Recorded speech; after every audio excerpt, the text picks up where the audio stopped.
Lara Towson, and I'm a friend of the show. Boom. I am Francisca George, and I'm a friend of the show. Perfect. Hi, my name is Susan Leemans and I'm a friend of the show. Boom. Yeah. My name is Zainab Sammaz and I'm a friend of the show. Boom. Hey guys, my name is Sasha Vickery and I'm a friend of the show. Boom. Hi, my name is Lloyd Harris and I'm a friend of the show. Perfect. Hi, my name is Jan Faria and I'm a friend of the show. Boom. Yes. Take one. Well done. Hi, my name is Jasmine Paulini and I'm a friend of the show. Wow, Jasmine, you got it in one time. Ready? Play.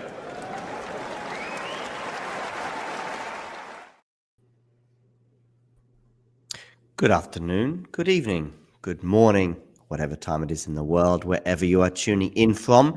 And wherever you're tuning in from, it is a week in which we've seen grass court titles go the way of Taylor Fritz and Gabriel Diallo, the Canadian who won in the Netherlands, S. Hergen-Toggen-Bosch. How am I doing with that pronunciation, by the way? I think you did good. I think you did good. We'll see if we have any Dutch fans in the chat to correct The you. Dutch are fairly giving as well in that they're like, you know what, you can make mistakes with our language, it's okay because we speak pretty good English. Of course, we had a Belgian also in the final in the shape of Zizou Bergs. I mean, the second set tiebreak was pretty epic in that Diallo ends up winning it 10-8. Of course, many people also may be tuning in going, you know, Diallo against Bergs. It's a bit of an unusual final. And how did we get there? Well, of course, we had the quarterfinal lineup that did include Daniil Medvedev. Medvedev didn't play the tournament last year. I know that for sure. And Medvedev is in a certain space, but we'll talk about that shortly. Just any word on Bergs and Diallo taking the title? And Diallo, by the way, phenomenally talented player. I just don't really see him as being a grass court player. I see him as someone who's going to maybe go deep one day at a US Open or in Australia and will be one of these guys that we said, yep, he's always had the talent. He's decent. I'm not surprised that he's made a quarterfinal in New York or Melbourne. But anyway, maybe we should think about him in terms of Wimbledon too. Well, I didn't think he would be much of a clay courter, to be honest. No. I mean, this year was kind of a coming out party for him. But when you do look at these results, you know he kind of has that lucky loser spot in his back pocket. And I feel like that kind of affected his clay season in a sense. But coming into the French Open and taking down Cerundolo was a huge kind of wowing moment, I think, for a lot of people. And so if we're going to count him out, if I was necessarily going to count him out on the clay, I'm definitely not going to count him out on the grass. But I will say the conditions in the Libéma Open Nice. were difficult. I think it's kind of dry grass in a sense. It's definitely not as low bouncing. But Diallo handled it really well. Saved match points against Jordan Thompson in round 2. Yes. And I guess, you know, we're sitting here, another maiden ATP title winner this year. I think we're up to like 8 or 9. So it's kind of just been one of those years that, you know, 250, the first grass event of the season, and Diallo took advantage of his draw. But hey, you know, coming through tough grass quarters, right? I mean, Jordan Thompson, Hachanov's not always, you know, easy to deal with, especially at a 250. He wants to, you know, take that opportunity, and he actually beat him. I forget what tournament it was, but I think it was in the last final that Diallo was in. So a little payback for Diallo there. And then today versus Bergs, like solid, as you mentioned, down 6-4 in that second set tie break. And Bergs had the serve and he double faults. And then, you know, he grills out a big win and plays a beautiful match point. So, yeah, I'm not counting him out. Heavy ground strokes, big serve. You know, likes to play aggressive tennis, gets to the net, trusts his hands. He's good at the net. And he's a big presence. I will say the last part on Diallo is he's got a very, you know, big, energetic mentality, almost similar to Fils in a sense. So, you know, he has that ability to kind of go on a run and really trust himself. So huge win for him, huge week for him. And yeah, let's definitely not count him out going forward. I mean, regarding Zizou as well, I mean, I remember him playing the tournament last year. In fact, I interviewed his father last year during the tournament, and I knew it was a big tournament for Zizou, and it still remains so. I know he's from Belgium. Obviously, Belgium and Netherlands are neighbours, but Zizou is, I think, a Dutch speaker from Belgium, so it's a big thing there, and obviously it's not too far away. And I think Zizou, in terms of grass, in a way, even maybe more than Diallo, is a bit more of a thing. As in, like, I think that he's always eyed this as a tournament that one day he could win, despite the fact that generally Zizou's somewhere sort of between 50. I think he made his top 100 debut around about a year ago. So again, just on the eve of this tournament. So it was something for Zizou to look at, and great to see him in the final. And yet, obviously being so close to winning that second set and double faulting, maybe how much it meant to him, maybe got in the way of him getting over the line in terms of that second set. In terms of the rest of the sort of runners and riders in the tournament, I mean, Opelka making the semi-finals, and obviously that win over Medvedev that we can see on the screen right now. Yeah, Opelka can do that. Opelka can, especially on a grass court, can just be in a semi-final somewhere. Something I will say, and this could be, Brennan, it could be me watching clay court tennis for 2 months non-stop and then making that transition to grass as a viewer. Some of the courts this week did, and I'm talking about all over, whether it be England or whether it be the Netherlands or Germany, some of those bounces did seem particularly odd, if you like, and did a few points. And I do find that actually it gets a bit more consistent once we get to Wimbledon. And Wimbledon in particular, that, I mean, I don't want to sound like they take particular extra care at SW19, but it does seem to be a bit more consistent at Wimbledon than some of the strange bounces I've seen this week. Totally. I think, yeah, definitely at the Libéma Open, I already mentioned it, but, there's wind going on there too. Kind of feels like they're dry courts. You saw that Opelka kick serve jump off. But it takes a week or so for that to sort of take. Right. Wimbledon is super lush and super right. That's the perfect term, lush. Yeah. Right. You can see kind of those bounces being much smoother, and then Stuttgart. That's got to be one of the quicker surfaces of the year on the tour. But that was it wasn't maybe as slick as it used to be in my memory, but yeah, who knows? Something I want to dwell on in terms of Libéma before we move over to Stuttgart is Daniil Medvedev. I don't know. It's more than 2 years since he won a title. It feels like, probably 20 months since he was a big conversation in terms of going deep at any tournament, but especially the big ones. And so it was obviously the US Open final of 2023. And it feels like he's just, it's a gradual drift, if you like, from the top 10, and then just being a figure that we will talk about.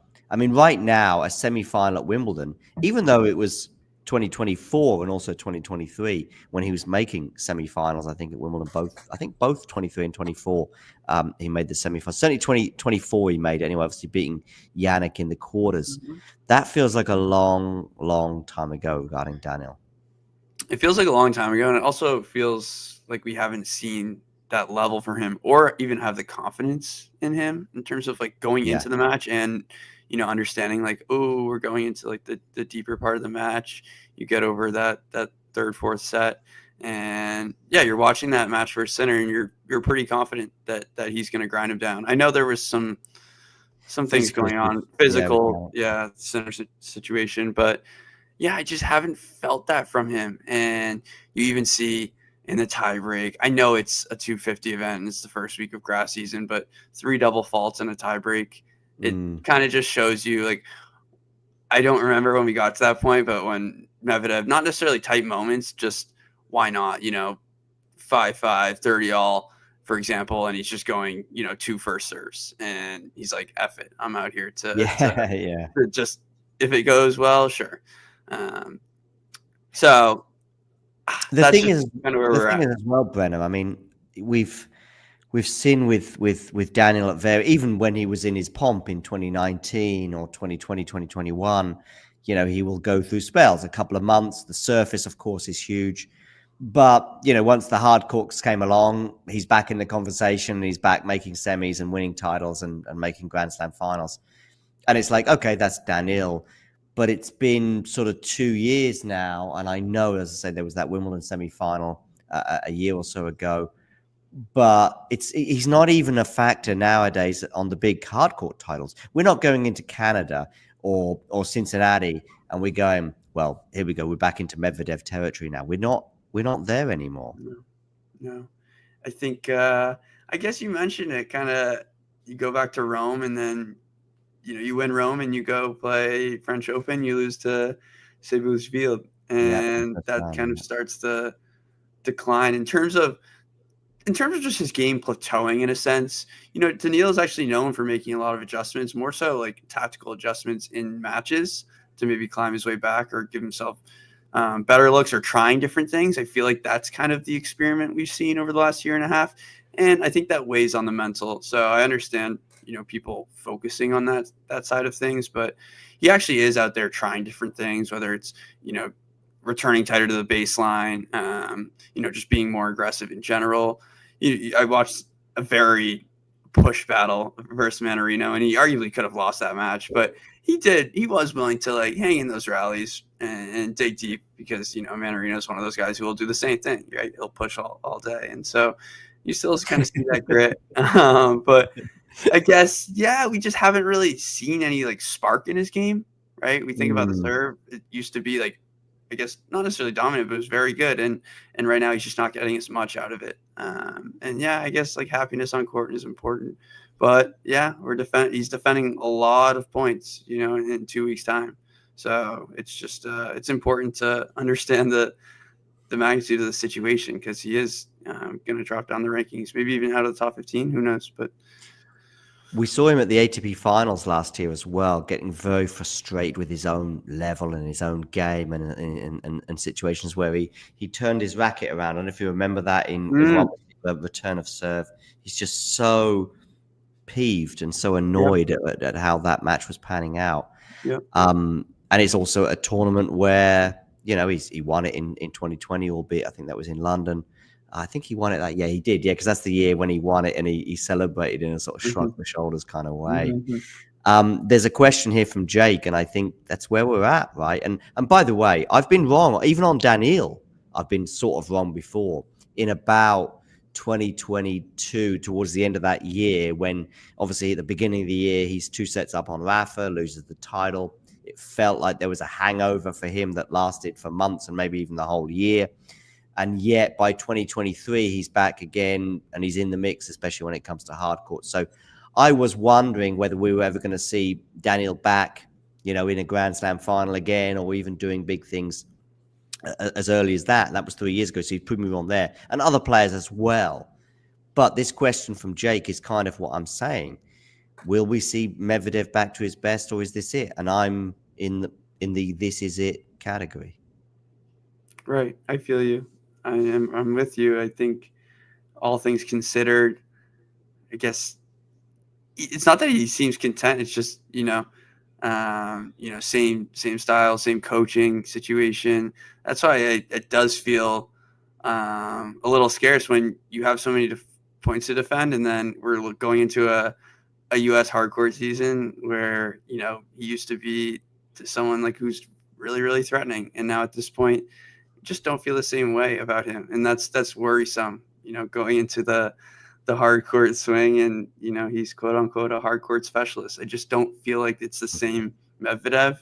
And, you know, I'm sure many of the, you know, Medvedev fanatics would probably think the same. So I guess I'm in that boat too, but, you know, maybe we can flip a switch here if he does do well at Wimbledon and get some momentum going. Who knows? Yeah. Any other words on the Libéma Open? I'm just sharing the quarterfinal results once more. Nuno Borges making the quarterfinals there, but I think even Nuno himself will probably admit that the grass is probably not the surface where he's likely to get the best results. Humbert actually kind of is one that sort of comes back into I think Humbert, in terms of grass anyway, compared to clay, is someone who comes back into a conversation a bit more often, just like, in a way, a bit like Riley Opelka, albeit for very different reasons. So, yeah, maybe Humbert can make a run and do some more damage on the grass over the next few weeks. But yeah, any final words on the Libéma Open before we move over to Stuttgart? No, I think I'll just piggyback on your Humbert comment. Very threatening player on the grass, and I think this might have been the first time we saw him play without the brace. Right, in terms of his fitness, yeah. So that's obviously good news, and it's important, right? He was willing to grind that out, but I'm sure that was not easy to play with. So, definitely a player to watch out for. Cool. All right, over to Stuttgart, where we saw a runners-up speech from Alexander Zverev that included the F word regarding his opponent in the best possible way. He said something along the lines of, and this was said in obviously utmost jest, and in fact he quickly said afterwards that obviously I'm kidding, but it's like, F you, don't even think about coming to Germany anymore. I'm sick and tired of the sight of you. And the reason why Alexander Zverev said that about Taylor Fritz is because Taylor Fritz had beaten him for the 5th time in a row. Today felt more normal, though, than maybe the other 4 matches that they'd played, in that I think we went into a lot of those other matches that Zverev should be winning. ATP finals last year being an example of that. I think it was a semi-final that they played in Turin last year.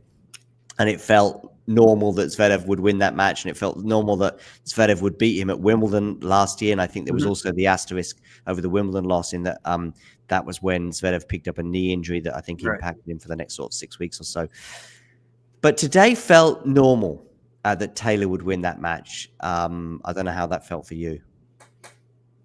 Yeah, I mean, normal's a fair way to describe it. I think I was more so looking at the week of Taylor Fritz to just kind of evaluate where he's at, because he does, I don't know how many 250s he plays, but he definitely does like to go on and win that title, and it's been a little while in terms of his level. So I was just curious to kind of see where his fitness is at.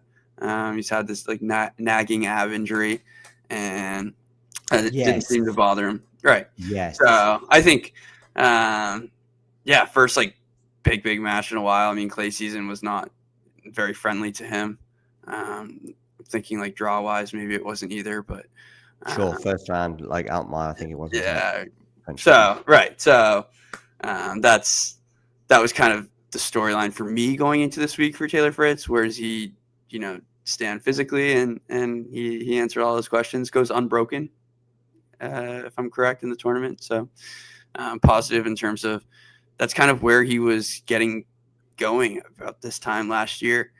Playing really good tennis, getting a lot out of his serve +1, keeping, points pretty short. And then that was the thing against Zverev. You feel like those extended rallies, he would have the edge in, and Fritz started winning those. He started playing a little bit more fearless against Zverev and kind of believing in himself in both cross-court exchanges. And that led to him, picking up confidence and momentum and winning points. And so, I mean, you saw a dominant tiebreak, just has a lot more belief in himself. And obviously, I think it goes both ways at this point. We'll see the next time they do clash, but it's good stuff so far for Taylor Fritz.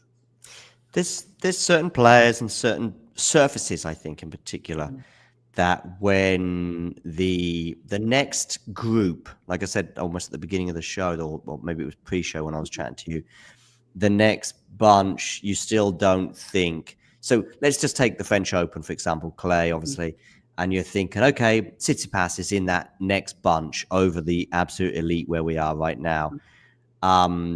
And you think, okay, so this is Tsitsipas, is maybe his best surface clay. Does that gap between Stefanos and Carlos and Yannick, for example, get closer on this surface? It just doesn't. It's the same, or maybe even worse, compared to hard court and obviously grass in terms of Stefanos.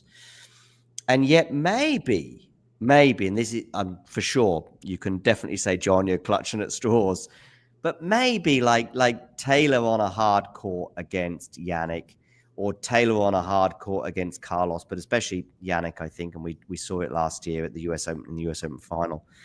And yet maybe on grass, maybe a Taylor Fritz, Yannick Sinner quarterfinal, and they've both got there looking pretty good. Maybe Taylor goes, you know what? We're on grass now. This is my chance. This is my chance to make it close. This is my chance to push it to 4 or 5 sets. And then we'll see where you're at, Yannick, for example. And maybe Carlos too, but I'm thinking of Yannick in particular. And yeah, I think there's a conversation there. Totally. I mean, that's why you think about the lush grass at Wimbledon. You get a lot out of your serve, and that's where, Taylor can thrive. At least understand that he can get himself out of trouble, because like you're playing against those two guys. They're just going to get looks at times, but you limit them, and you take care of that business and get yourself to breakers. And at that point, you use a little scoreboard pressure and take some chances.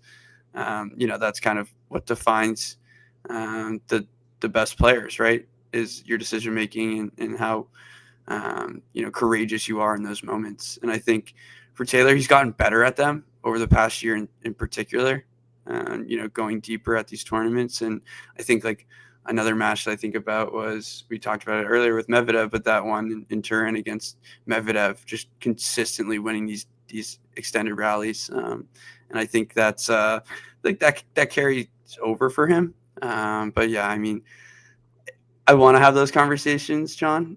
We just have to be, wary. Yes, the grass does it gives them a better chance. That's all we're talking about. Do they have a better chance against them here? 100%. And look, you only get so many opportunities, and you have to take advantage of them. Say that. On the women's side at Wimbledon, we have seen a few random situations, and at Wimbledon, especially with the champions there, and some results perhaps as well. We haven't quite maybe seen it on the men's side. But with these surface changes, conversations change. And what I'm probably saying here regarding Fritz, for example, is not me tipping Fritz to win Wimbledon.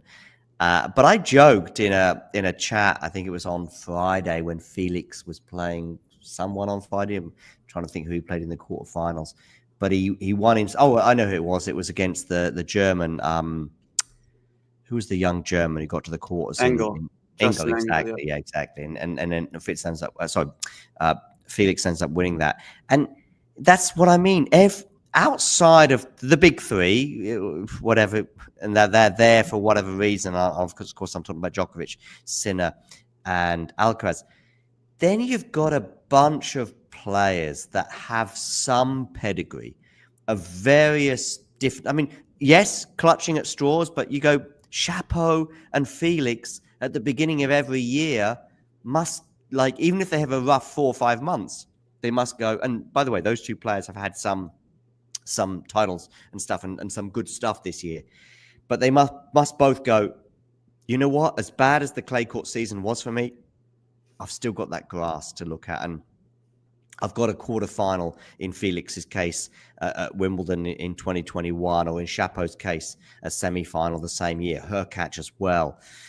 And Hurkacz, by the way, was looking kind of good this time last year, until obviously he got that really bad injury. I think it was against Artifice in the 4th round, I think it was, that then put him out of action for a few weeks. And these guys just become a conversation. Look at Hurkacz against Djokovic in 2023, and it was a 4-set loss, but spread over 2 games. Yeah, exactly. And he's within a couple of points of pushing that to 5 sets, and who knows how that could have panned out. And that's what I mean. These guys can just serve really well for a couple of sets, and then they're very much in the conversation of knocking some of these guys out.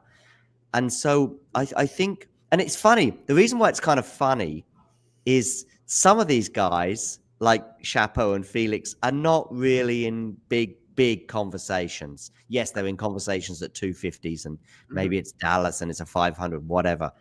But, they're not in conversations at slams, and certainly not in Roland Garros.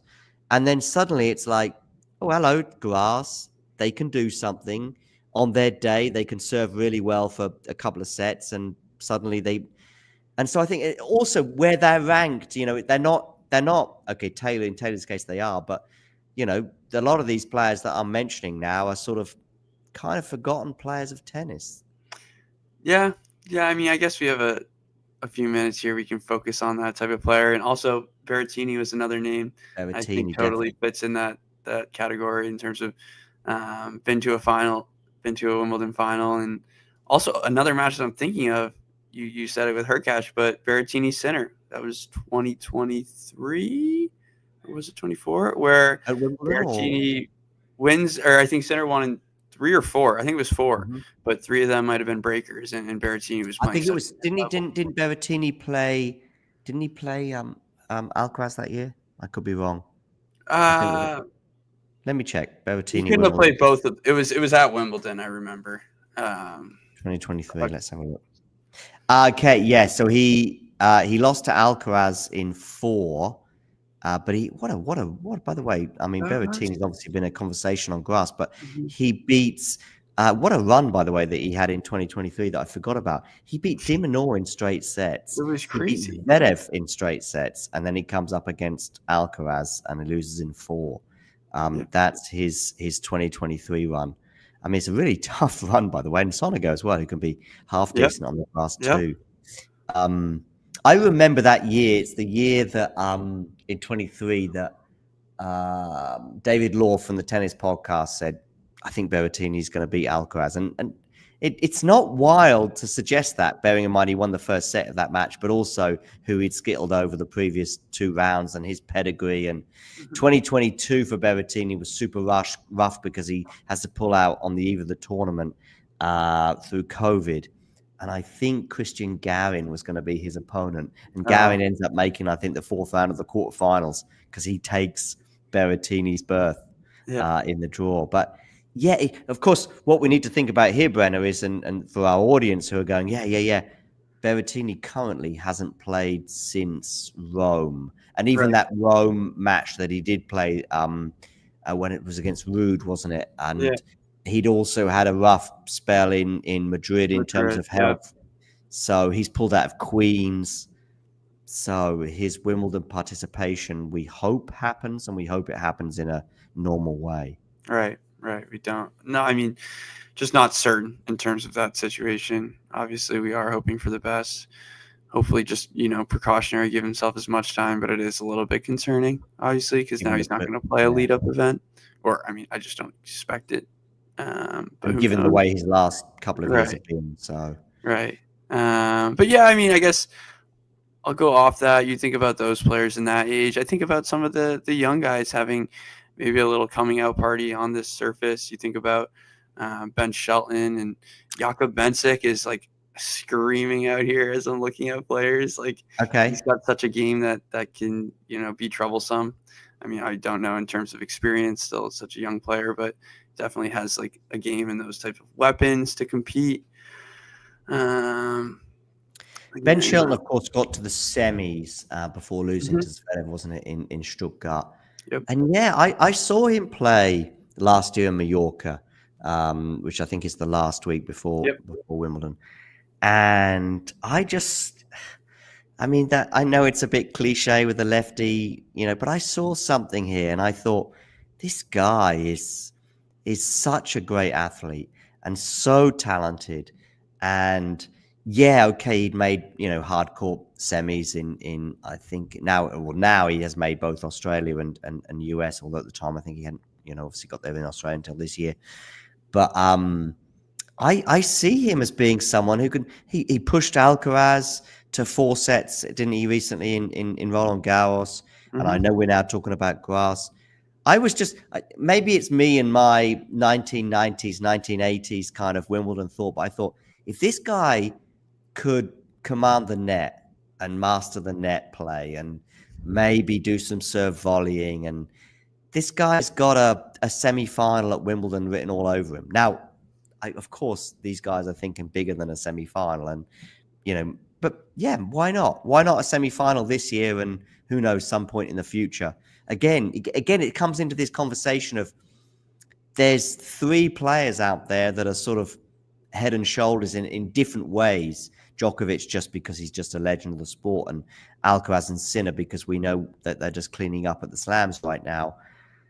But then there's a bunch of players who could easily be in that semi-final in 3 or 4 weeks from now at Wimbledon, and Shelton certainly comes into that conversation. Yep, 100%. I think you think about the net game. He's got so much presence, on the court and genuinely with this stature. But, the guy, I think he was one of those guys where you think about Hurkacz, just like on these quick surfaces, almost unbreakable. I think he saved 6 for 6 against Zverev, or it was someone else beforehand, loses in both breakers. Just those kind of tighter moments that you kind of expect for kind of more of a serve dominant player. But totally, I think Shelton has that game, and being a lefty, right, just has that kind of ability and craftiness, and he does play with a lot of variety. He keeps you guessing, and I think that's what made him so successful on the clay this season. I think there's one player who we haven't mentioned that I feel like we were talking a lot more about the last 2 months, and that's Jack Draper. A guy who I think it's like, in due time that he kind of peaks at this type of moment, this type of event.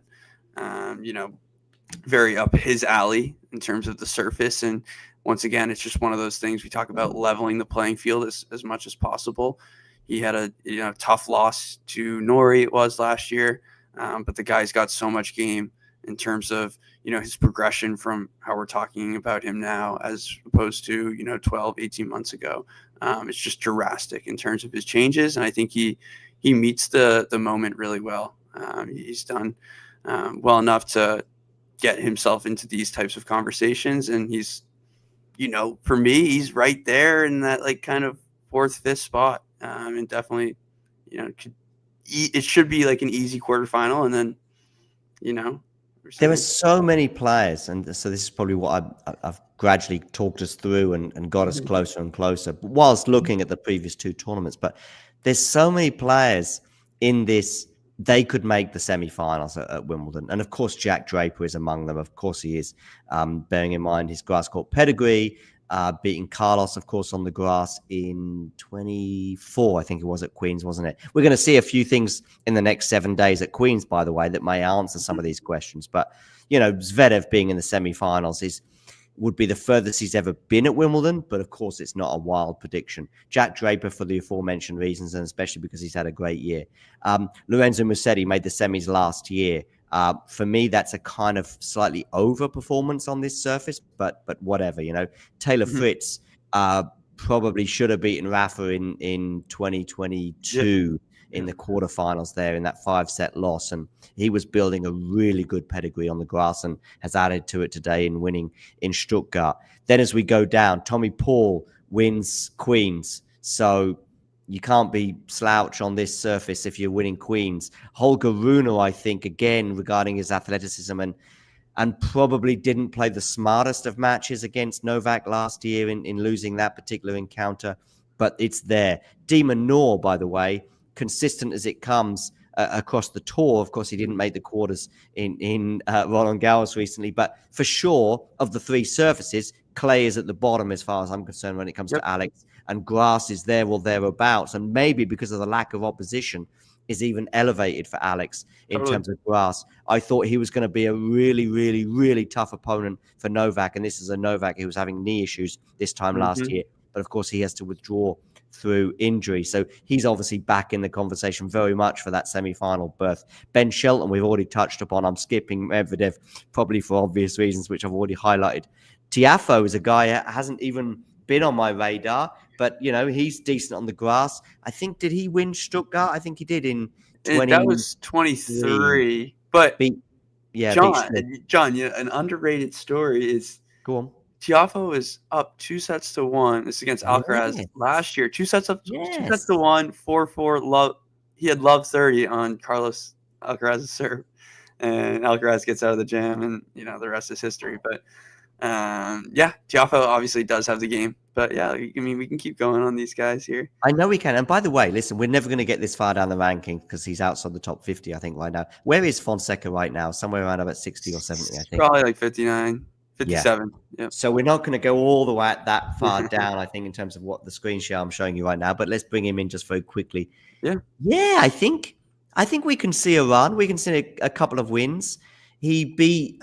Now I know this is not like something to put on your CV at the top, but he beat Carl Edmund on grass last year at Surbiton. RIP Surbiton, by the way. Fingers crossed you come back on our radar. But yeah, he can get wins. He's just good. And by the way, Zhao also told Talking Tennis last year that Wimbledon is his sort of, is his dream and is his number one thing. So even he's not going to be someone who's turning up at Wimbledon hating the surface in an Andre Agassi like way before he eventually conquers it. And like so many others as well, and so many other way around has gone to the clay as well and for the same. He's more than happy to embrace this part of the season, which is a good start at least. So regarding Fonseca, this is not me tipping him to go super far, but if he has a similar kind of run to what he had in Roland Garros recently in terms of winning a couple of matches, that's another feather in his cap, and I can see that happening. But a lot of this is draw dependent. And by the way, when it comes back to that semi-final run, which is where we're kind of at in terms of like 20 players who could be there, I just don't think when it comes to the US Open in Australia, there's not 20 outside of these three players that we know and love. There's not 20 players who we're going, well, they could make the semi-finals because we just think that, is Taylor Fritz going to beat Yannick Sinner on a hard court? No. Is he beating him on grass? Maybe. 5 sets, of course, swings it a bit maybe away. Although when it comes to Yannick Sinner, maybe it comes back again in terms of his 4-hour threshold that we all know about. So we've got some other players. Jakub Mensik, what about him? Yeah. I mean, I was saying I don't know, like off the top of my head, how he's done historically at this event, let alone grass season. But just someone who, we've seen it on these quicker surfaces, just so serve dominant, top 5 server already in the world, clean backhand and, gets the net well. So I do think he has such a presence on court and he can be dominant. I mean, a few other names that I'm kind of looking at thinking, okay, did we talk about Hurkacz yet? Regardless, very experienced player, obviously hoping for the best. Korda, the man that was a nice name. Yeah, he's in that age. Is he in that age bracket? I don't even know how old Korda is. I don't know about age bracket, but he's in the category anyway. I mean, 100%. Again, I think he got to the semis in Queens maybe last year, and he was playing good. He was playing good. He's there. I have one. I saw Jake made a comment about maybe we'll do a sleeper pick at the end. I have one player that I do love on grass. It's not maybe realistic for Wimbledon, but I do like his game. But the other guy that we should be having a quick conversation about is Bublik. A guy who arguably his best surface in a way. I mean, obviously it's just a huge serve, but the variety on this surface and when he gets motivated, winning Hal in 23 against Rublev. He beats Zverev and then beats Rublev in the final. He's capable of runs, and now I think we're almost seeing a new Bublik, but hitting that such a high at the French can kind of. Where's he ranked, by the way? Because I can't see him. He's at 43. He's at 43, which is actually not reasonable for him because we're thinking late March. He's at 81. So I mean, it's quite a big jump. We think about that's all I was saying is the French was amazing, and that makes you think, oh, he's like locked in, and we saw it in Turin, and he just comes out motivated. But after such a high, who knows if he's gonna want to keep playing at that level and keep that focus. Such a funny sport in terms of surface. I'm showing on the screen right now 1, 2, 3, 4, 5, 6, 7, 8, 9, 10. So 10 players. And by the way, this is just a semi-random. I just want to find where Bublik was. And yet amongst those 10, probably 7 are just not in a conversation, really. Arnaldi, bless his heart, Baez, Muller, Nuno Borges, they're just not in a sort of Wimbledon deep run quarter. By the way, even beyond deep, super deep, like quarters or semis, they're just not in that conversation, and they can prove me wrong in a few weeks from now, and that's fine. And yet and yet 2 or 3 of these players are very much in that conversation, and Bublik is among them. Jordan Thompson, I think, is sort of among them. I'm not quite going as far as a semi-final run for him, but, draw dependent and all the rest of it, maybe 4th round or quarterfinals.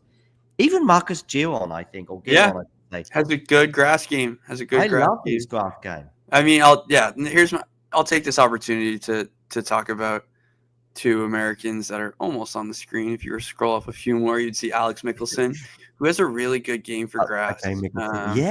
And I think he kind of got robbed last year in terms of his draws.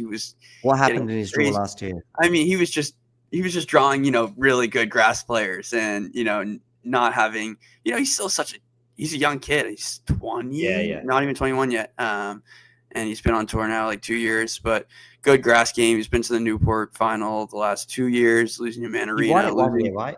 Garon. I think he lost in both finals. Yeah. I thought he won Newport 1 year.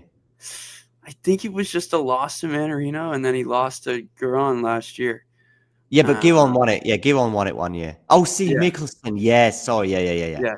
So back-to-back losses. Yeah. He lost in 3 sets last year to Giron. Yeah. I think, and then he might have drawn. I think Mickelson draws Berrettini at Hal last year, losing 3. Regardless, he has that type of game. Garon beats Berrettini, I think, in that next match that they play. He has the game. And even, Sonego, I don't want to see him, like, in terms of best of 5. He can peak in 3 sets. Like, he's capable. Quentin Halls, I don't really want to see either. A guy who can serve himself out of trouble and kind of cruise through games. And then I guess another name that's interesting to talk about is Talon Griekspoor, because he does pull out of arguably, his tournament. As Ertug Bosch, and that kind of made me think like, okay, is he okay? Kind of a game that suits all surfaces, but he's not going to pull out of that precautionary. You get that, right? So that's fingers crossed he's okay. A bit like Berrettini with Queens, it's obviously different because Queens is not his home tournament, but it is a tournament that I know Berrettini's won in the past, and he would obviously be desperate to play that tournament again in the build up to Wimbledon. I don't think he's pulling out super precautionary decision. I think he just isn't close to being ready, and obviously Griekspoor felt the same this week in the Netherlands. But yeah, if both Griekspoor and Berrettini are fit and ready to go when it comes to Wimbledon, and maybe some of these decisions, we've seen from Berrettini in the last few weeks have been like, I just need to give Wimbledon one more big go. Right. Ghosty here saying that we need to get a UN investigation regarding our. I would rather let's call it ignorance of Rublev rather than hate. I don't see Rublev making the Wimbledon semis, but I'm all here for him to prove us wrong. Of course, he had the epic match with Bublik. 23? I get 23 and 24 muddled up sometimes. Was it last year or the year before? Oh, maybe it was last year. It might have been last year. Yeah, it might have been last year. Sounds right. Of course, it was one that Rublev won. I just don't see anything from Rublev this year that suggests that he's ready for a Wimbledon semi-final.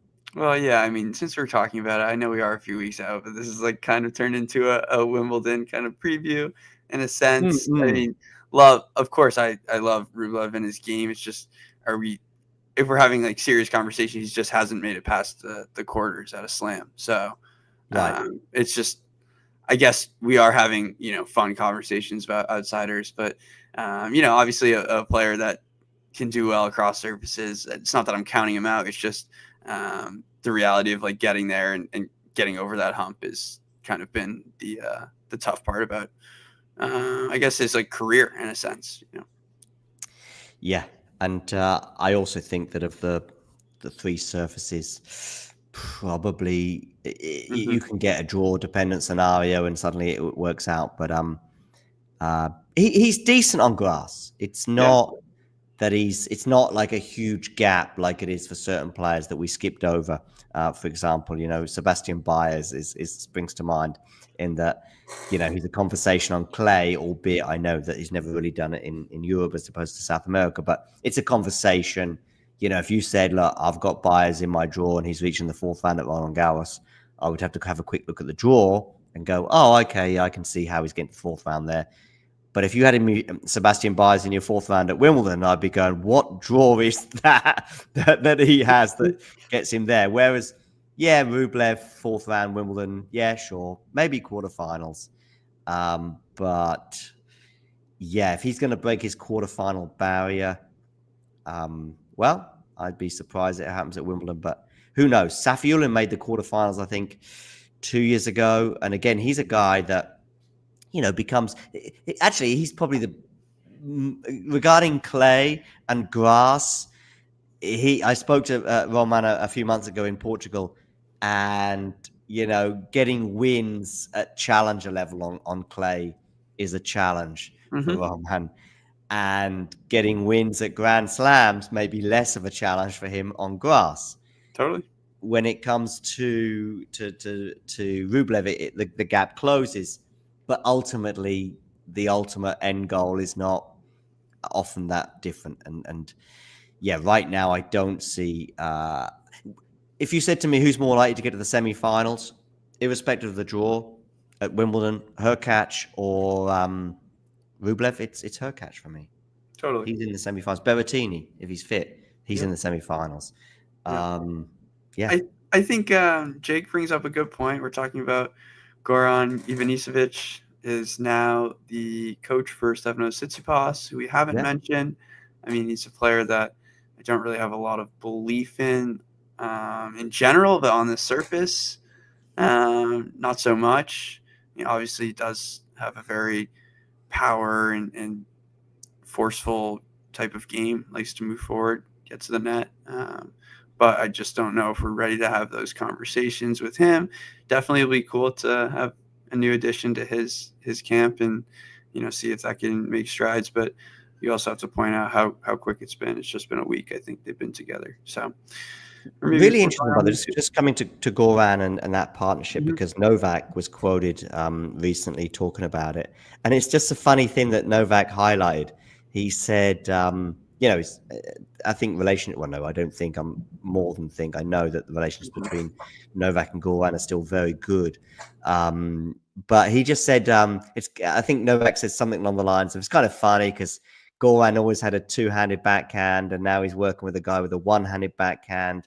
And you mentioned how Goran's career, or certainly large parts of his reputation, was built on the grass of Wimbledon, and that's something that in a way Jake highlights with his question, in that's the one slam where you don't really expect big things of Stefanos. And I think that partnership may well reap rewards, but it won't be in okay, this is the guy who's going to teach Stefanos how to serve and volley his way towards a Wimbledon title. If Stefanos goes around further at Wimbledon this year, I don't know if Goran will have played his part in that. If Stefanos gets his career, and I don't want to say this in a bad way, but back on track is top 10 and getting to slam finals, then that may be where Goran plays his part. But I don't see it happening as soon as Wimbledon, especially as I think he's only just joined the team, which is also a bit weird. The media were reporting on it. And so this is like 3 months ago. The media was like, oh, okay, we hear about you and Goran going to be working together. And Stefanos is like, yeah, maybe. But if we do, it's not going to happen until this particular week or this particular month. And it was about now that they were going to sort of join forces. So that was a bit unusual. And there may be obviously some contractual things there, but it was all a bit unclear. But Stefanos has really, for the first time in the last couple of weeks, come out and opened up about maybe working with my father so often and so frequently over the last 10 years as during my professional career, or maybe 5 or 6 years, wasn't always the best idea, and wasn't also great for us personally as well. Right. I mean, we saw that kind of throughout the career. We saw it, but it's good for him to sort of say it publicly, right? Yeah, 100%. Right. We kind of were waiting on that. And yeah, it has been a weird 3 months. I mean, it's feels like it's almost been 3 months, maybe 2 months since that news came out. I remember I was on a watch along and it came out and we were just having that conversation. But then like Apostles isn't in the box for a while, I feel like. And then he just shows up kind of during clay season. and then you're just like, okay, what's going on here? And yeah, as you said, probably contractual situation. They announced, post French Open is when they would join forces. They were practicing on a hard court last week. I saw some footage. Yeah, I saw that. Yeah, and yeah. I've seen a few players, and I can't remember who they were, but they're practicing on different courts, different surfaces, if you like, ahead of the grass court season. I saw somebody, and I don't remember who it was, but someone was practicing on clay even like a week ago. And yeah, I think it was on the women's side actually, but they were like practicing on clay, and I was thinking, I mean, by the way, this was not a big player, but I was thinking, okay, they're getting ready for the grass court season, but they're practicing on clay. All right, let's have a quick look at the draws before we bring this to a close. So we've got a couple of huge tournaments, of course, on the men's side. We've got Queens, for example. I'm just going to share on the screen right now the opening rounds for Mr. Alcaraz et al.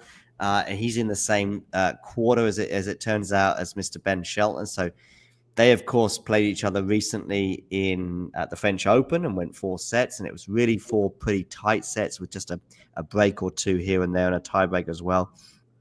I would love to see them play a quarterfinal at Queens. That would be amazing. Something I love about these 500s as well, of course, is we don't have buys. And by the way, Alcaraz's draw, this is mega tough.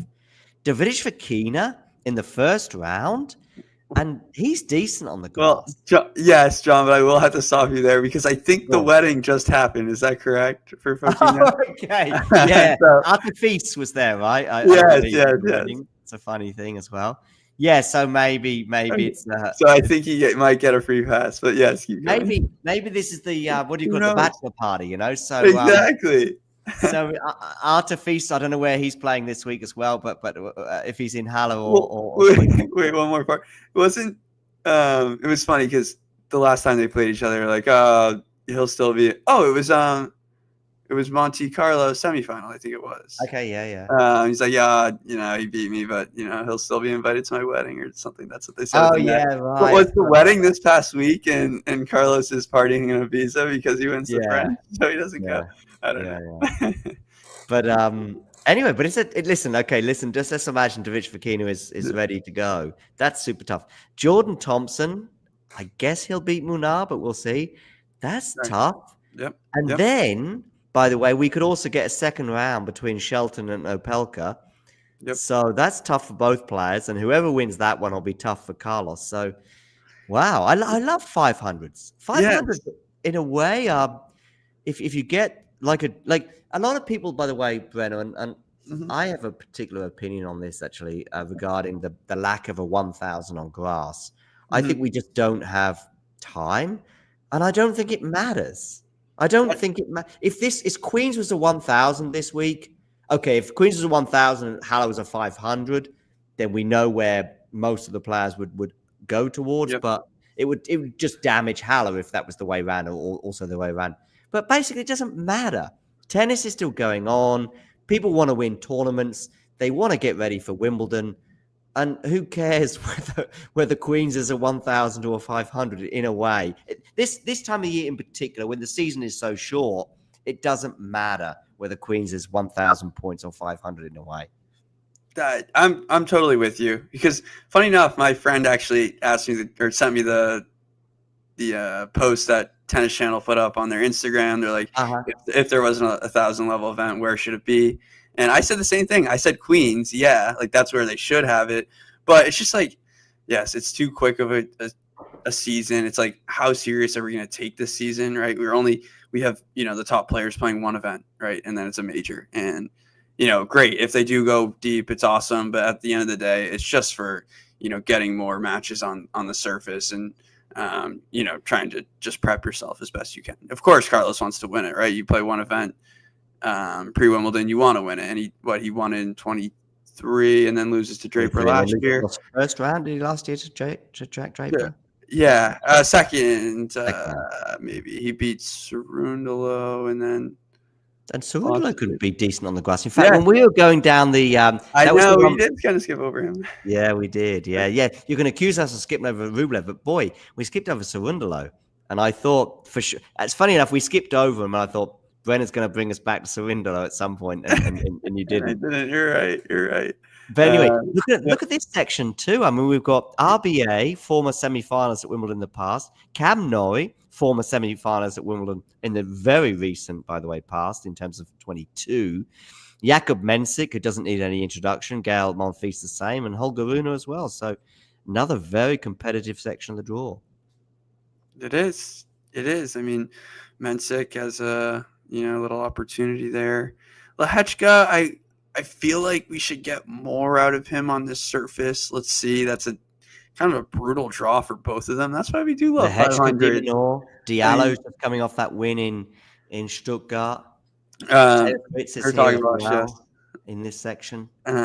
Jacob Burnley. Diallo winning in Netherlands. Jacob Burnley is another one to watch out for. Kind of had a coming out party this time last year. Winning a challenger and taking a set off Djokovic at the Wimbledon last year. It was the third This set. isn't probably, given how competitive the other sections have been, looking at the bottom section here, it's probably as good as it can get for Draper. I mean, it's still not easy. I mean, I wouldn't like to play Brooksby in the first round either, but and Francis is in this section as well, and GMP2 and Nakashima, a former Wimbledon quarterfinalist. But maybe the first 2 rounds at least. I mean, Popperin would be tricky, but yeah, I don't really want to play either of those Aussies. It's a pretty stacked draw, is what I'm saying, and it's basically like who's got the not super difficult first couple of rounds, and maybe Jack has the not so. It's not super difficult, but if you said to me Jack's not in the quarterfinals in a few days from now, I also wouldn't be shocked. Yeah, I mean, looking at those players, like, I want to see more out of GMP on this surface, right? He should at least be getting himself to a 3 though. He could just serve bot his way. Right. I just don't. Once again, I just don't really. I feel like yes, Draper has the best look, but everywhere else, I mean, this draw is pretty. It's pretty dangerous, right? I mean, you're going to be playing a pretty high level player on this surface by your second match, at least. I mean, like we're saying, apart from Draper, probably, Tiafoe, probably should come through Dan Evans, but in terms of recency bias, I think Evans having played a little bit more on the surface, like, he'll give him a tussle, and it's a good head to head. And who's making the semis from this? Can you see the section I'm showing on the draw? Because I think there's you probably fancy Alcaraz and Draper and so on and so forth, but this little section here, which one of these 16 players, are going to make the semis? Because I've got someone from this 16. I'm looking. Oh my God, yeah, there's Mackie McDonald making the call. Another good grass player. Comes out around this time. I mean, I've got one. Okay. I feel like who I'm going to say based on. Oh, okay. Do I know who you're going to say? I know who I'm saying, of course, because it's me. I feel like I think you know who I'm going to say. Are you going Mensik? I am. Yeah. But I don't know. Once again, I actually don't know his track record really on the grass. I see it. He's the I mean, by the way, we're also thinking of the seeds here, I guess. But I don't know. I find RBI curious. I think Monfils and McDonald in their own way are also curious. I probably don't consider Borges and Arnaldi that much in the conversation. I think it would be difficult to make a case for those two players being in the semis, by the way. So we're not just the quarters, but to win this section, if you like, and therefore be in the semis.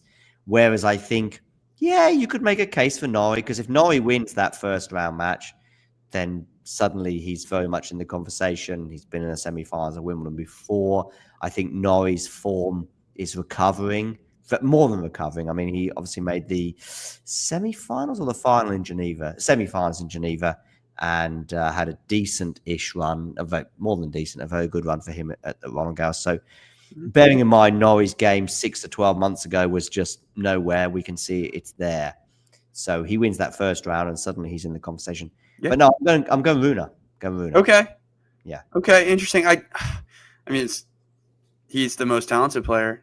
Yeah. I like Rune on grass. I think he's let himself down in the past. I do too. I mean, that aggressive game pays off for him, right? He rushes those opponents. And yet, I have been disappointed. I love the way you mentioned his aggressive game, because a couple of times I've watched Rune recently in big tie breaks, and he hasn't been aggressive enough. Really? So Yeah. I'll go I'll go a positive and negative thing with Rune. I mean, yes, it's his game, it's his attitude, it's his play style. They're so hot and cold, right? The peak is so high, but the low is just, on a, it's not even like on the scale for a top 10 baseline player, right? It just dips way too low, and that costs him. And I think, the Musetti match, yeah, it was kind of like, it was a tight one, but you just didn't. Had so much more belief in Musetti, right? I just trusted him a bit more in those moments, and that came to fruition. But what was I going to say? The positive thing with Rune, I think he just has defend him in terms of my little. I think I was going to defend him a bit, but now I'm losing my train of thought. But I agree with you. I just seen him recently. Just I don't know if he tightened up a bit, and suddenly he got a bit passive in tie breaks just during the clay court. Oh, that was what I was going to say. Tie breaks. I see him as like that type of high level player in breakers, where I think he's going to come out on top. I think he does go kind of beast mode in those situations. But you were saying that you saw him maybe tighten up a bit more, and he wasn't as aggressive or in his own style. Yeah, that makes sense. By the way, Arnaldi on grass, Jake, you know as well as I do that it's not necessarily a thing. It's not the same as. So, for example, I know Arnaldi Italian, but there's certain players.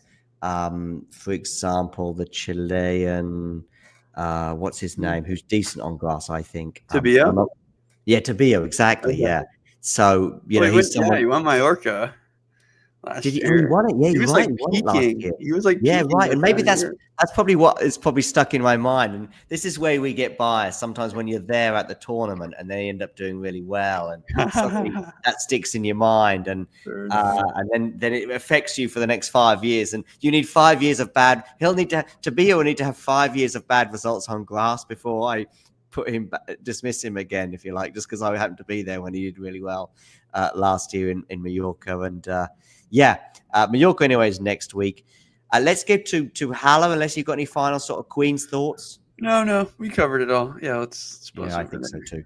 Let's go to the I'm Googling this as we speak. ATP draw. Of course, this is where we see Mr. Sinner return. Before we get into the draw itself, there's understandable comparisons in the painful losses that Aryna Sabalenka had in the women's final, and of course Jannik Sinner had in the men's final singles in Paris. I don't think I'm a bit more concerned about Aryna Sabalenka. I know it's ATP Tour Weekly, but I do want to say something that I might not get a chance to say on Aryna, and we can also compare it to Jannik in a way. Mm-hmm. I'm a little worried about Aryna and the hangover that she might have from that final compared to Jannik Sinner. And I think it's really important that Aryna plays some tennis before Wimbledon, just because of that. Just to play some. If she goes out first round in Berlin this coming week, so be it. But let's just get that out the way. And if she makes the quarterfinals in Berlin or gets I almost think, please don't get to the final, Aryna, and lose in the final, given how many finals she's lost this year. I'm okay. Whereas I don't have those concerns, if that makes sense, with Jannik. I think the nature of Yannick's loss, as painful as it was, I just think that Jannik has had an unbelievable 18 months. And even this year, having lost twice, I think, in the whole year, I don't have big hangover concerns regarding him. Whereas maybe with Aryna, I think Aryna needs to just come through this little moment in a way, and she needs to play some tennis. And whether that is winning tennis matches or losing them, I think it's all good for Aryna. Whereas Jannik could just turn up at Wimbledon and he'd be fine. Okay, yeah, I'd second that in terms of I agree with you. I would be more concerned about Sabalenka as opposed to Sinner, because I feel like with Sinner, you said that 2 losses. Yes, he's only played 3 events this year. They've come to the same guy. And there's really no one else in his league. Although I really was impressed with Djokovic, and I thought he gave himself enough chances to at least push it to 4. And, then we'll ask the physical questions and whatnot. Djokovic's level was really high. With Sabalenka, I guess my follow-up to that, John, is cool. I mean, she's just been so dominant, right? I mean, you just think of, I don't know, last year, right? She wins the US Open. I feel like she's in every single final, it feels like, no matter the event. And so she'll like keep turning up. Yes, I do think this one might just like sting and impact her a little bit different, right? It's the clay, it's the tough conditions, and it's Coco who has now beaten her in 2 finals, right? Coming from a set down, I think, in both of them. Yeah. And that's, I guess, been a theme for her, not being able to close out matches. And she knows she's a favorite at this point. She knows she's better than everyone else. And so there just would be a huge I mean, I think there's a temptation for, by the way, whether you win or lose. I think Carlos had a question to ask, do I still play queens? And I think Juan Carlos Ferrero basically said it after the French Open final that, yes, we would like to play queens, but we need to just see how things go in the next few days, and we'll do some physical checks and all the rest of it. And, we know that we can maybe just get over the line in the first couple of matches at Wimbledon. In a way, I know these guys have been much older, but in a way that Novak and Rafa did, especially in the latter years of their career, that they would just go into Wimbledon and just, play an exhibition beforehand and then go for it. But they've obviously equated things and said, okay, physically he's fine, so he's ready to play queens. He would love to play that, and he's going to do so.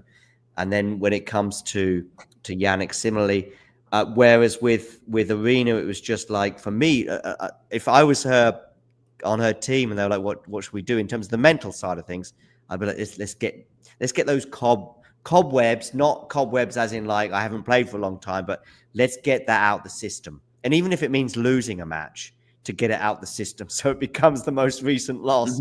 You lose to I don't know if Tatiana Maria is playing in Berlin this week, but you lose to Tatiana Maria in the first round in Berlin or second round, so be it. And let's take that into Wimbledon rather than that loss that she would have had in the final. But anyway, Jannik Sinner, looking at his draw, it's got Hanfmann in the opening round, obviously a German to come up against him. Potentially Bublik in the second round. So interesting things going on there. Hurkacz could be a possible quarterfinalist. It feels as though, just looking at this section here, does feel as though Halle is maybe slightly lighter than queens. Yeah. I mean, in a sense. I mean, right. Maybe really more how Jannik plays Halle, and that's. I mean, Jannik, by the way, is a German speaker and all the rest of it. And Carlos is going with queens, and you imagine that the rest of their careers, that is how it's going to be. A bit like Federer, I think, was pretty much always Halle. Rafa would mix it, I think, a bit, especially towards the end of Rafa's career or the mid to late part of Rafa's career. I think he played Halle a bit, whereas he played queens earlier on. Great Rafa story, by the way, which I'm not sure if you're aware of.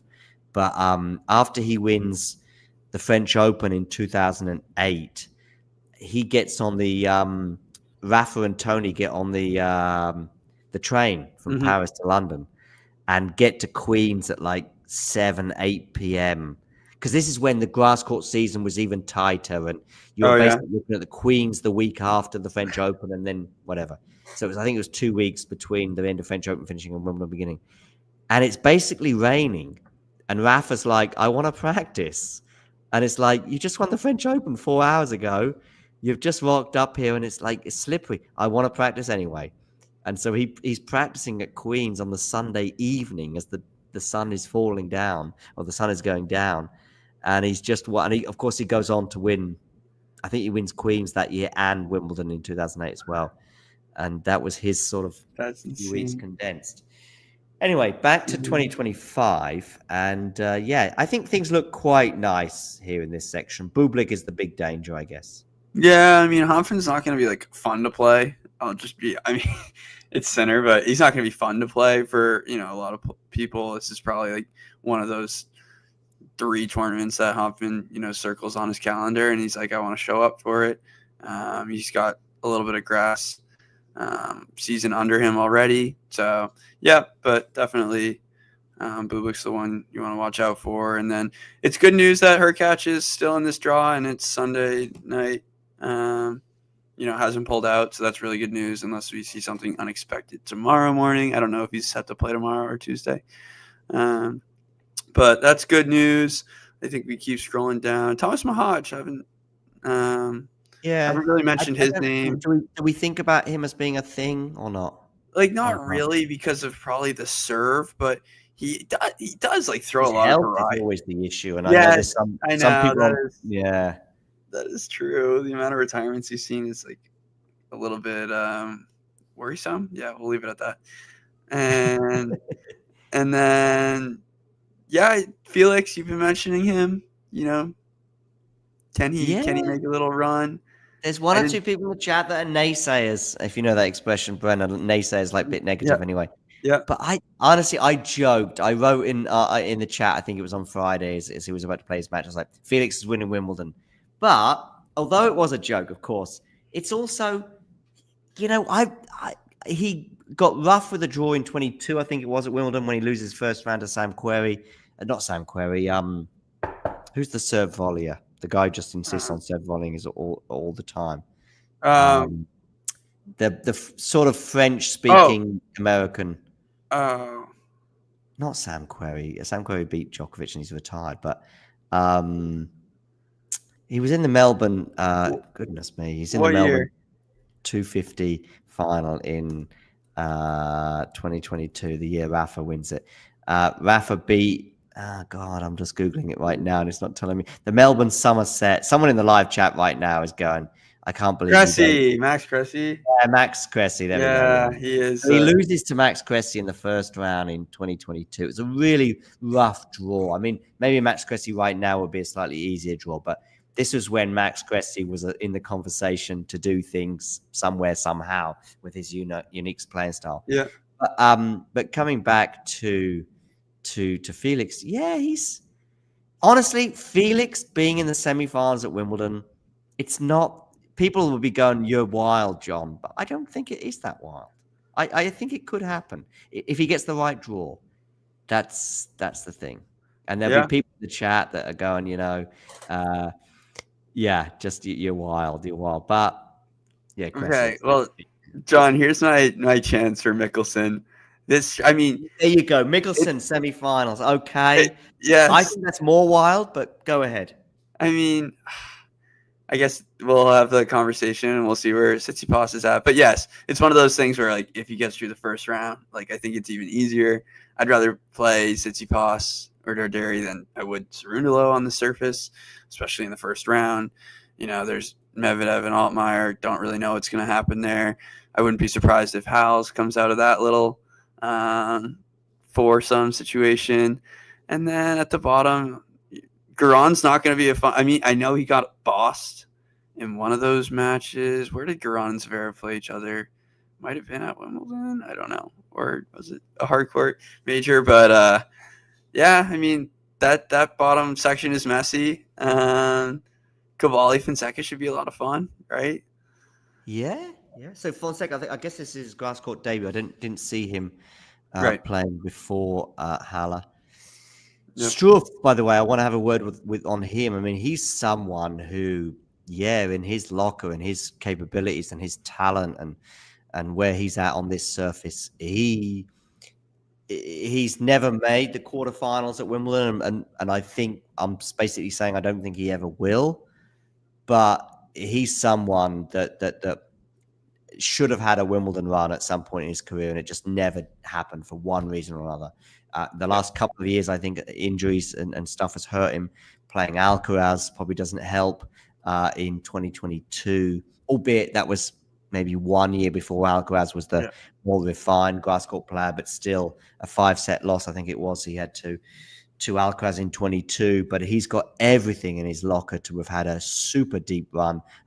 I don't think it will happen now, and I just don't see. I have not seen anything from Struff in the last 12 months since he won that title on clay, I think in Munich last year, that suggests that he's physically 100%.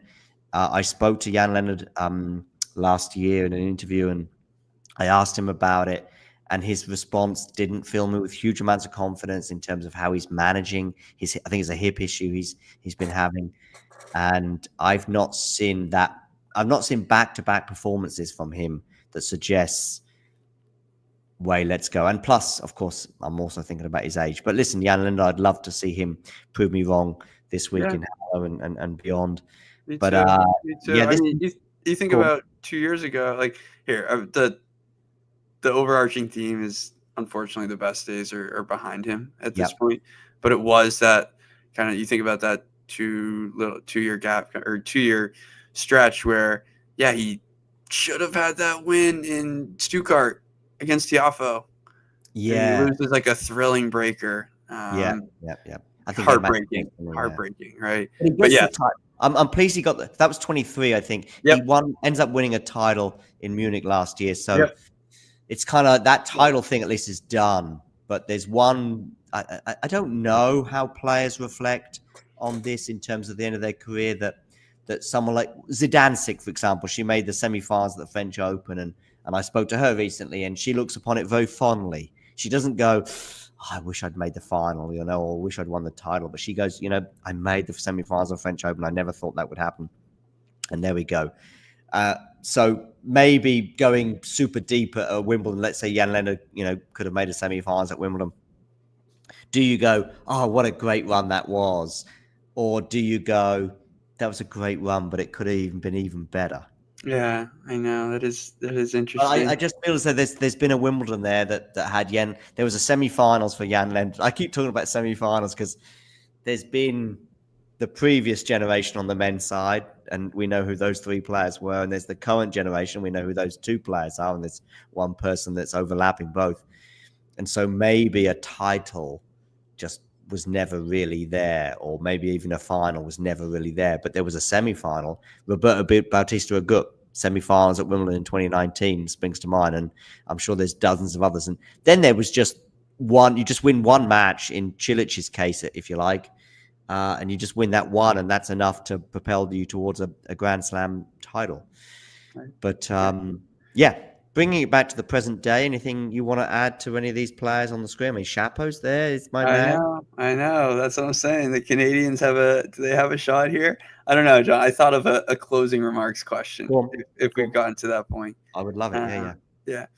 So I feel like it's kind of a simple answer though. Who would you be more confident in winning? Is it Sinner here in Hell, or is it Alcaraz in Queens?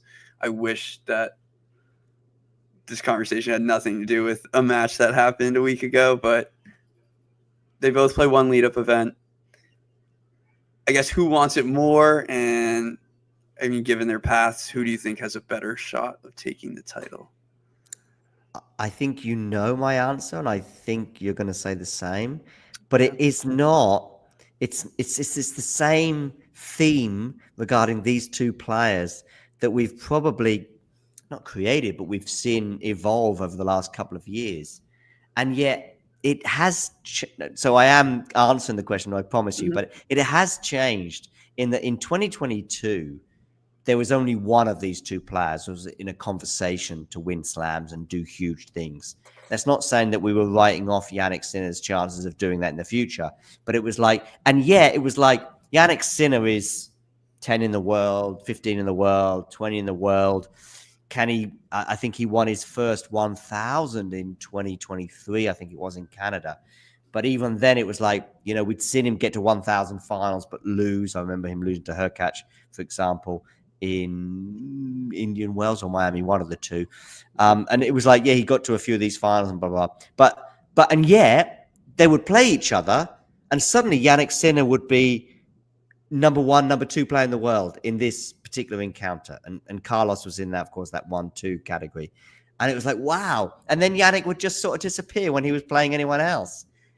Now, the conversation, of course, and it's not even a conversation, it's almost a fact that we're just seeing these 2 players play very different tennis, except against each other. Right. We're seeing Carlos 1 minute lose to David Goffin, and the next minute he's winning the French Open, playing the best tennis we've ever seen. And then he's losing to Botic, Van der Zandschulp, and then he's struggling indoors, and then he's playing Yannick Sinner and he's beating him in Beijing, or of course my timelines are not 100% there, but you know what I'm saying. 100%. And so I'm bringing that argument in answer to your question. Yannick Sinner winning Halle is a 60% chance, I guess, 70% chance. Carlos winning in Queens is a 40 or 50% chance. Yep. I'm right there with you. Yeah. But would you be surprised? Would you be surprised if neither of them take these titles? Not entirely. But it wouldn't change my Wimbledon thoughts that much. Right. Exactly. And that's, I feel like, what we can maybe wrap it up with this is, the grass season as a whole. I feel like if we're going to have it, like we have a major here, do we give it more respect and give it more value? It's so quick, and it's, you want these players to, really, really want the title. Not saying that they don't. It's just not, it's just not the end of the world, right? Brendan, have you got time for one more? Yeah. There's one here from Jake, which is for you. And I've kind of answered this in a way with like 27 players. Okay. Yeah, I know. Choose one of those. Oh, by the way, choose one of those 27 players I've highlighted, or one of your own with answering this question. Right. It's. I guess our answers revolve around when does it become outside? Like we have. Is it? I think So I think Taylor probably doesn't quite fit it. Right. So Taylor, Jack, Novak. Someone outside the top 10. Outside the top 10. Okay. Right. Even Demon Noor, bless his heart, I think he probably and Holger Rune, Tommy Paul. Let's just go someone outside the top 10. I'll share the non-top 10 is on the screen right now. I think I'm just going to share that with you right now so you can see. Yeah. Someone outside the top 10. Right. I feel like I'm going to just go back to, I guess the theme of my show is Mensik. I don't know. He just seems the most threatening. Yeah. I guess Mensik, Shelton, Mickelson. By the way, it's funny, Casper Ruud there at 60 in the world. He would be beyond left field. I know. Totally different country. But anyway, so what was it, Mensik, or who was the other one? I was going to say Mensik. I feel like Shelton has the best out of like those. Shelton, Mickelson, Mensik. Now, listen, I think let's go wild. Mickelson is kind of wild. So that's fun. And I guess, therefore, my wild one would be Felix or Dennis. Beautiful. These two Canadians. Let's go Felix, because I was like joking about it in the chat the other day. Yeah. We stay consistent. That. Beautiful. Thanks, Brenna. We'll speak to you soon. And cheers, Sean. Have a good one. Yeah. Cheers, you too. Right. Now I need to click end stream. We click end. Oh, okay, good. It's all set up. So wonderful. Thanks for joining me today, Brenna. One more time. Thank you, John. Have a good one. And to the rest of you, you know the drill. If you enjoyed this video, make sure you hit that like button. Don't forget to subscribe and click that notification bell so you don't miss out on all things tennis.